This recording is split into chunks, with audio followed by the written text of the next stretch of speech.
Good morning, friends. Welcome to this week's episode of Finding God in the Dark, the podcast. I am Don Stevens, serving Asbury UMC in Woodstown and St. John's UMC in Harrisonville. John? And I am Pastor Jonathan Campbell. I serve Lacey United Methodist Church in Forked River, New Jersey. And today we are talking about the 1986. Boy, we dug deep for this one, didn't we? Yeah. 1986 crime thriller called Manhunter. It is directed by Michael Mann.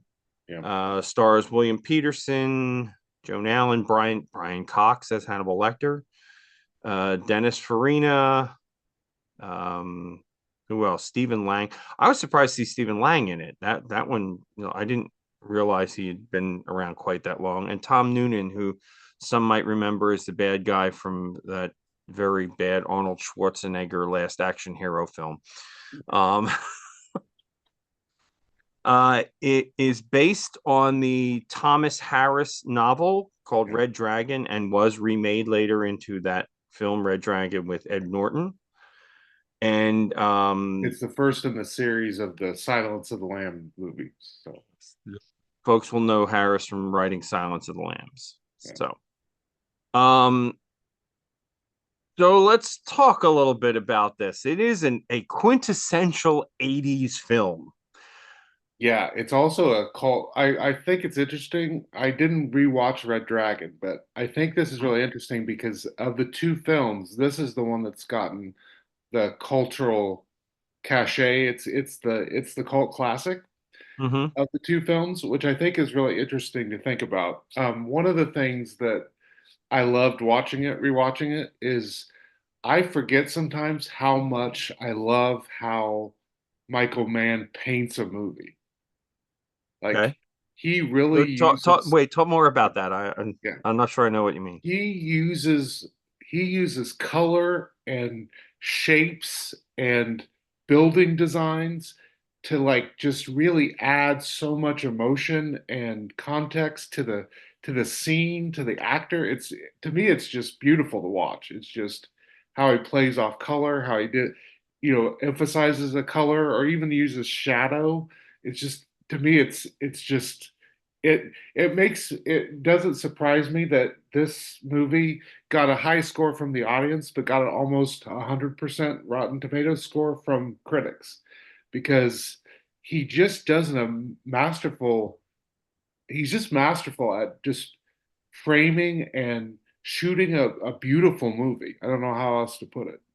It's beautiful to watch. It's I think I was looking through some of Mann's directing credits, and I think probably the thing that struck me the most when comparing it, at least to this film, was Yeah. that he directed quite a lot of Miami Vice. Yes. Yeah. He was the I think he was the main guy who came up with the idea of Miami Vice. Yeah, so I mean, you can see a lot of that very 80s, Yeah. particularly in the music, Yeah. the score, Yeah. in the acting, in the set Yeah. design. Yeah, there's a lot of that in this film, Yeah. even though this film compared to Miami Vice is very slick, right? This Yeah. film is very kind of gritty Yeah. and, a little, certainly a little darker.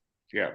Um, but that subject matter as well. So, The other thing that it was funny I kept thinking about when I watched this is how I wish he would have redone the movie with the cast of Red Dragon because I feel like Ed Norton, I feel like definitely Anthony Hopkins are better actors than and Brian Cox I think is a brilliant actor, but he's he not really bad at all as Lecter. He's really not. no, he's not. But I'll be honest, William Peterson. There were some times I'm just like, man, you are overacting to the nth degree. A little too, yes. You were like, oh, this is why you were on CSI for 10 years. Like you're a TV actor. Like, Yeah, I definitely saw that. you know, I don't know. But like for example, when I talk about Man and what I love about it is I love the scene, even though I feel like William Peterson overacted in it. The scene where he freaks out when he first meets Lecter and he runs out and man chose a building that has a circular, you know, and so you feel trapped. It highlights the tension and highlights the fact he's panicking, right? Because it's not just a straight entrance running down a bunch of stairs. It's him running around this ramp over it, like, and that's the kind It of stuff. makes a statement. Yeah. Yeah, that's the kind of stuff that I find fun to watch. It makes movies to me fun to watch. So Theme wise, yeah. I think you find there's a strong, now of course this carries through to the remake, but there's this Mhm. strong theme of vision and sight and Yeah. what that means. This is, and about transformation, Mhm. particularly in the bad guy, you Well, know. and also the power of D- love and the power of the lack of love, right? yeah. One point, the Will Graham character, who is who Peterson played, Hmm. um, he's the detective trying to catch the Red Dragon character.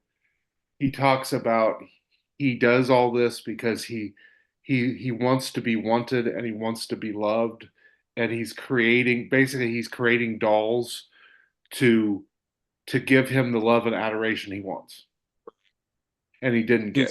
Putting basically mirrors in their Yeah, eyes so he yeah, can see himself and his yeah, own, yeah. he wants them to see him as he sees him. It's a really kind of convoluted. Well, it's a psychological thriller, so Yeah. that Well, makes but sense. this idea, I think of, people poo-poo this, but I do think I really struggle, you know, I don't want to downplay the fact there's evil in the world, don't get me wrong.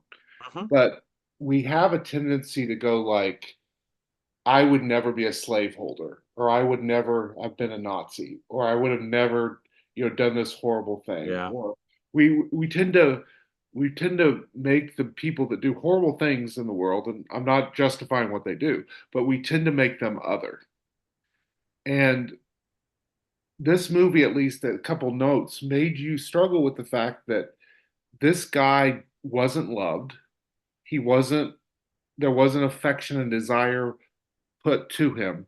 He almost they do a better job in Red Dragon of this, but I didn't read the book, but I'm guessing you see this kind of he when he gets loved, when a woman starts to love him, he starts to change and he starts to struggle with coming into this evil character he wants to be, right? And in the other movie, again, probably shouldn't do this, but in the other movie, there's actually an exchange with the Will Graham character, which you don't get in this movie, where he talks about you weren't a bad influence on him. You actually gave him a taste of what it meant to be human, and you Right. opened up the possibility that he might have stopped.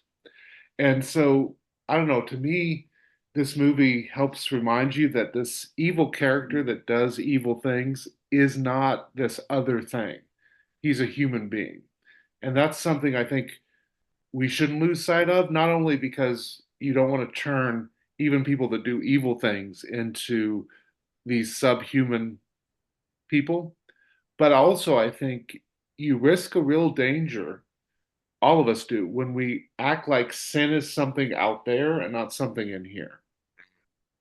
Yeah, and ultimately, I think as Christians, we also have to believe that no person is irredeemable, right? Yeah.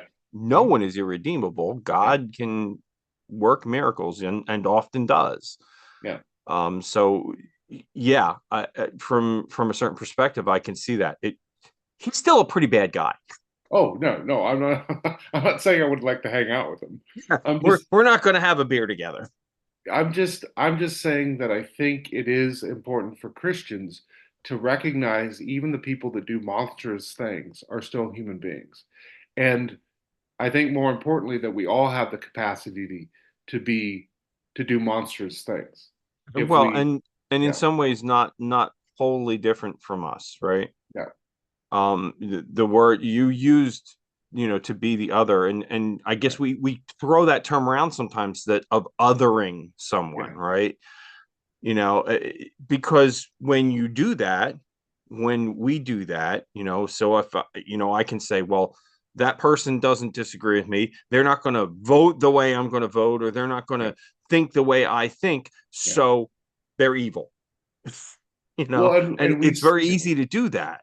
yeah, and we see the danger. See, I think we all have a tendency to do it, but I don't think we often set with the reality of it's only a few steps to, um, I the scene that comes to mind is the scene from Shawshank or not Shawshank Redemption, Schindler's List, where the girl goes, the little girl's screaming, "Bye Jews, bye Jews!" Like we don't recognize that when we other people, it's only a few steps to, oh, it's no big deal that we're killing them.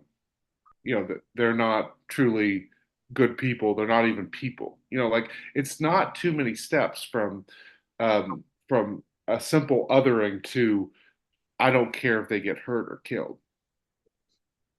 Yeah, and let's be honest, the that attitude, go on social media. So much of social media is a garbage heap with that exact attitude. Yeah, That group of people that I disagree with, they can all die. yeah, Mm, yeah. This, or like you see, like the horrible stuff. However you think about um, President Trump, and I have strong feelings in ways that I have complex relationship with my feelings about Donald Trump. I'll be honest, okay. but the the reality that there were some people, not everybody, but there were some people online that were like, I wish they wouldn't have missed, and you're just like, are you kidding No. me? Like, Can can you think of the chaos that would yes. have thrown this country into?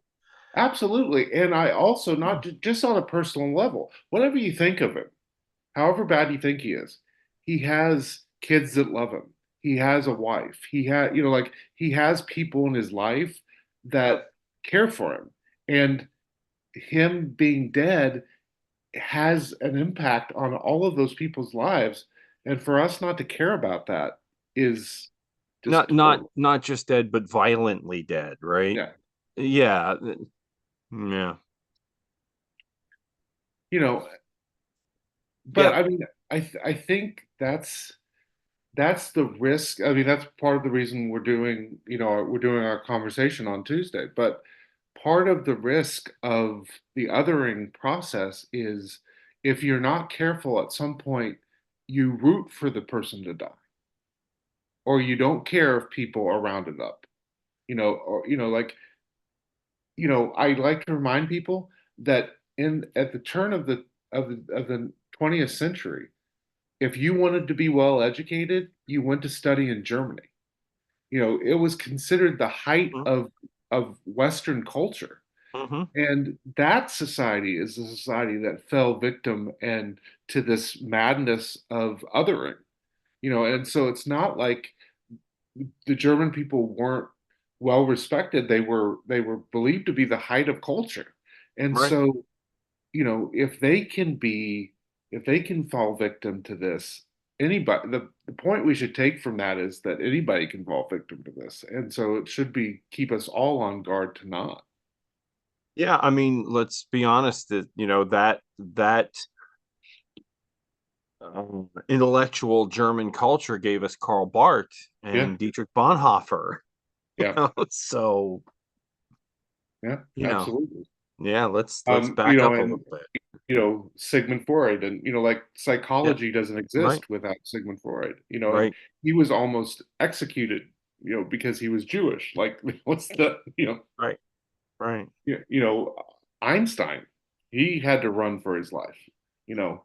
Um, yeah, I don't know. I think this movie did a pretty good job of pushing back on this idea that people are complex, and even the people that do horrible evil things are people, and we're not as distant from them as we'd like to be, or we Yeah, think well, we I will say, at least in that respect, in we we don't make any, you and I don't make any bones about, you're more to the left, I'm more to the Yeah, right.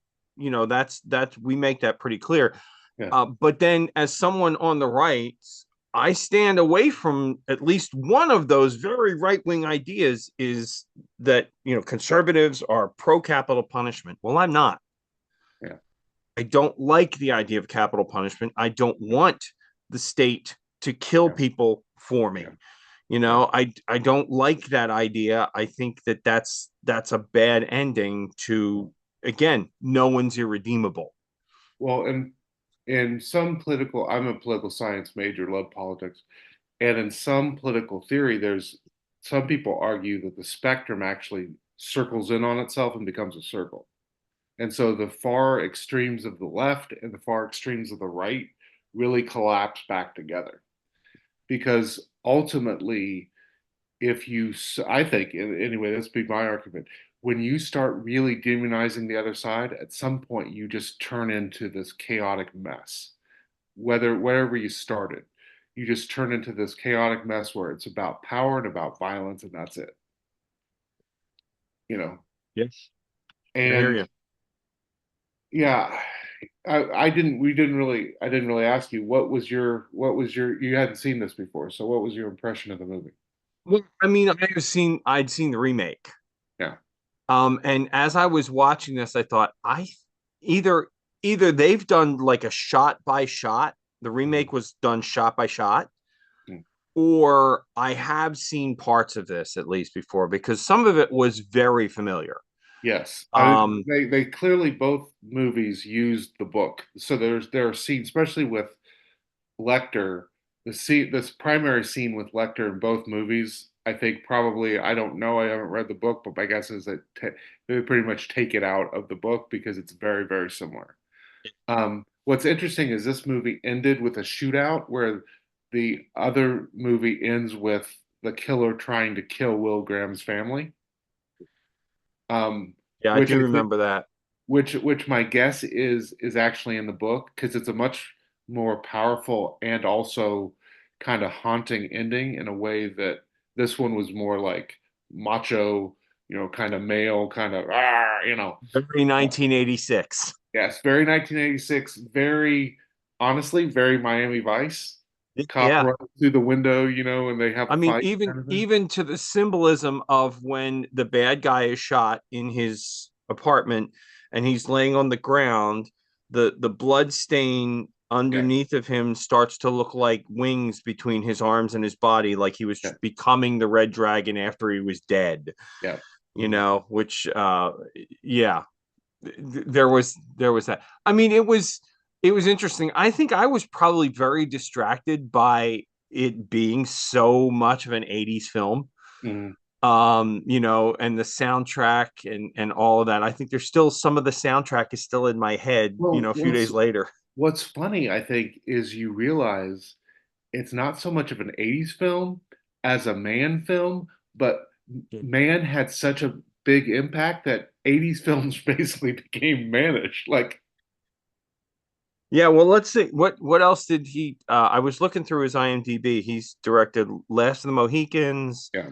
Well, Ali, yeah, Collateral. yeah. Probably his biggest well known is Heat, which, He, mhm. um, but there's no question because he created Miami Vice and kind of set that template of, you know, basically he created hour long music videos, and this is right in the sweet spot where everything was that kind they were trying to rip him off. And so it's funny because it's not really an 80s film, it's a man film, and it just kind of seeped into the 80s. Now that you say that, the Miami Vice, and I remember that, Yeah, Miami Vice being like everyone's sort of a music video. yeah, This feels like an MTV movie, yeah. not necessarily in a bad way, because I mean the Um, story is absolutely there. oh There's yeah, the and story's engaging, but it definitely feels.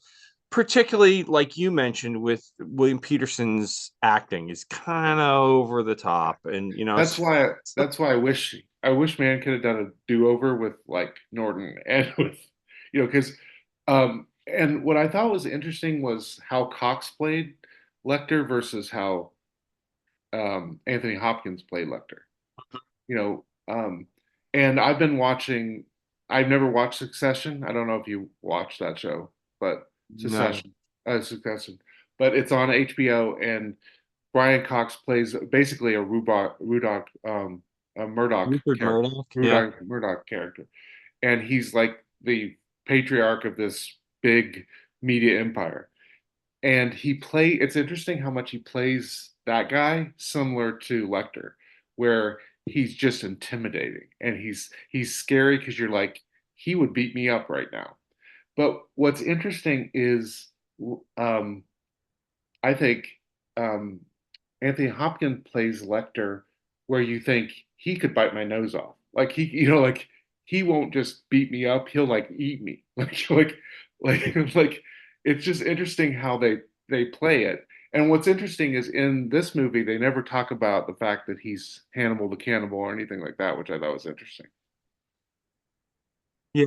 I mean, I enjoyed it. It was interesting. It really felt like like a flashback, you Yeah. know, to my early 20s because I graduated from high school in 82. So, Yeah. you know, Speaking about kind of circling back to what we had talked about, there's also this quote that made me think of a Native American parable or a Native American saying or story.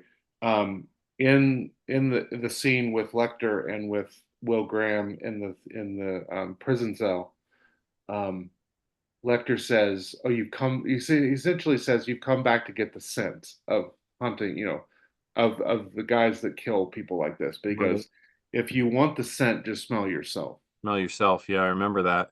And it made me think of I guess it's a parable. There's a Native American saying where a grandfather says to a grandson, "We all have two wolves inside of us, a good wolf and Know a that bad one. wolf, and it depends on what we Which feed, which we feed." which one, grandfather, which one survives? The one you feed. Yeah. Yeah. Yeah.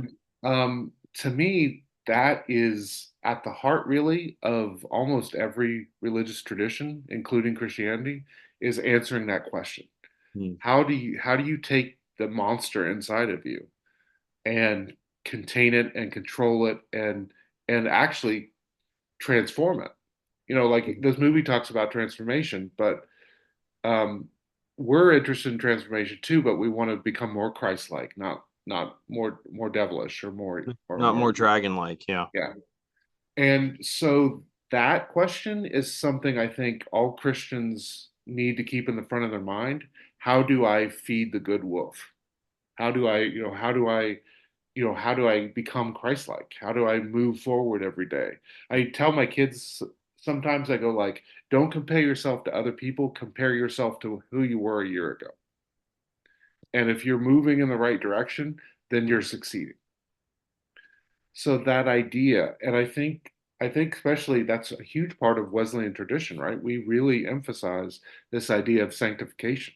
Going on to perfection, John Wesley said. Going And on to so, perfection. Yeah. we talk about he used to say stuff like take your spiritual temperature and you know, so I guess one of the things you can take from movies like this when you kind of have good and evil, you have this discussion about how does someone become evil. One of the things those kind of movies or TV shows can help propel us to is maybe having that deeper question about am I becoming more Christ-like? Am I feeding the good wolf? Am I making am I becoming more sanctified? Yeah. Yeah. Yeah, and I think it's a question we have to ask ourselves every day. My dad used to say that sort of thing, son, you want to accomplish something, you do a little bit every day, right? Yeah, If you want to be a better person, then you try to be a little better every day. If you want to be more Christ-like, then you've got to be more Christ-like every day. yeah, And that, for us as pastors at least, that's something that we've got to preach and model Yeah. for the people that, that we talk to every Sunday, Yeah. that it doesn't stop here. This isn't just, the 1 week, come on in and have a party and then go be yourself the rest of the week, but that next week when you come back, you should be 7 days more Christ-like Mm. than you are today. Yeah, You it's know? also about, also I think for both of us, it's about helping people learn the skills to develop the plan, right? That okay, you want to become more Christ-like. Okay, what are you going to do to move in that direction? Some of this, the vast majority of it is actually the work of the Holy Spirit, but we believe you cooperate with that. You make the space for the Holy Spirit to do the work. Right. And so, what are you going to do in practical terms to make the space for the Holy Spirit to do the work? And Indeed. that's something that all of us have to think about. We all have to have those discussions with ourselves. How can we build in more prayer time? How can we build in more time to serve others? How can we build in more time to, read the Bible? How can we, there's all these kind of things, but developing a plan about how you're going to become more Christ-like and thinking through it about how that works in your day and your daily life is something I feel like we oftentimes miss as Christians, and unfortunately, some we as pastors often fail to help people develop those kind of things. Yeah, what is it? We miss the method in Methodism. Yeah, yeah. Well, that's the thing, right? We forget that that was supposed to be a joke on Wesley and the group he started, right? Yeah, it was derisive. It wasn't Yeah, supposed to be a compliment. yeah. It was supposed to insult them, but what Hmm. was funny was they were like, "Yeah, that's who we are," you know, you know, Yeah. and so John and Charles said, "Yeah, we'll take that. That's fine." yeah, well, to me, it speaks to the fact they were cognizant of the reality that yes, they wanted to do method. They wanted to create method because they thought method would help them lead them to God.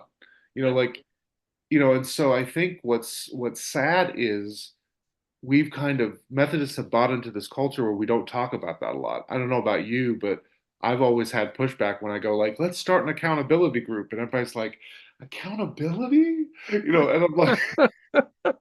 I'm like, I know that you may have gotten yelled at in the past, and good accountability isn't screaming at somebody, but accountability is important.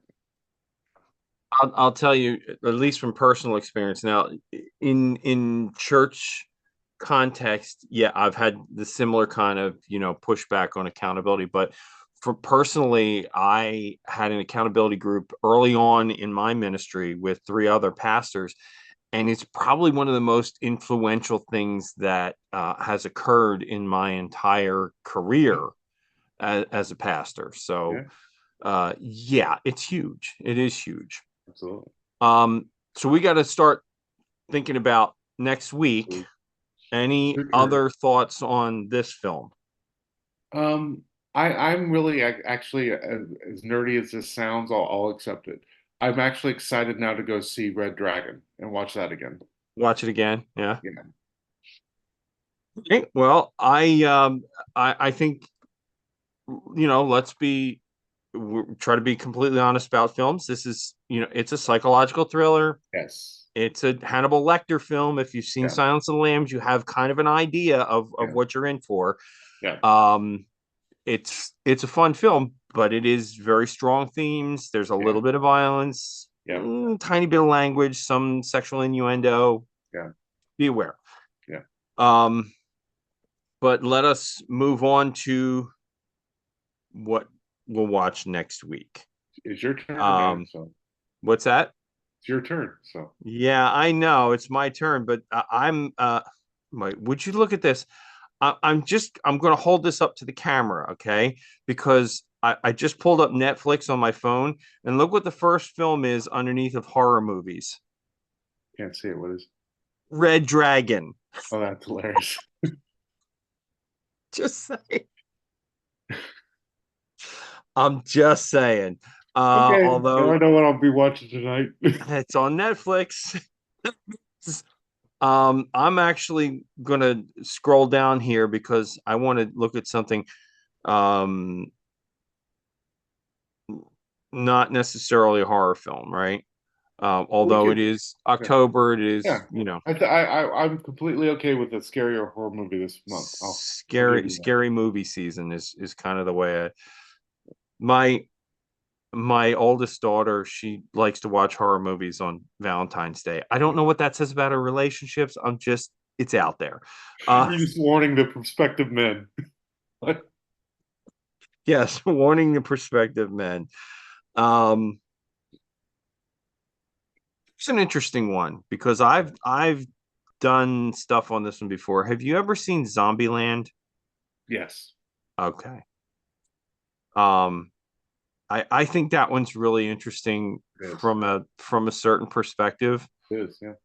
Um but we'll I'm actually doing at my church. I'm doing a um scary movie, a scary sermon series. So really, yeah, how's that going over? it's going That well. sounds interesting. Yeah, this week is the Four Horsemen. So Four Horsemen. yeah, No, I definitely don't want to do that one. Have you seen Life? no, I haven't.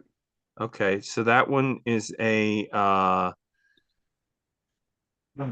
Jake Gyllenhaal, Mhm. among others. Who else is? No, show me the information here. Okay, it's a science fiction Yeah, horror type film. Ryan Reynolds and Jake Gyllenhaal, I know, are in it. So why don't we watch that one this week? That one's it's on Netflix. sounds good. Um, uh, yeah, I've seen it, so I won't say more about it. Okay. I will say it's R rated. Friends, be aware if you're following along. Yeah. But we're going to watch that film. It came out in 2017, so it's not that old. It's just a few years old now, 7 years old. Okay. So other than that, friends, keep on finding God in the dark. We Yeah. will catch up with you again next week. Take care and God bless. Bye. Thanks for watching the Finding God in the Dark podcast. If you're enjoying these discussions, please consider hitting the like button down below or subscribing to follow along. We put out weekly episodes on Friday mornings, and we are so glad that you're finding this discussion of theology and film entertaining enough to follow along with us. Take care and God bless, friends.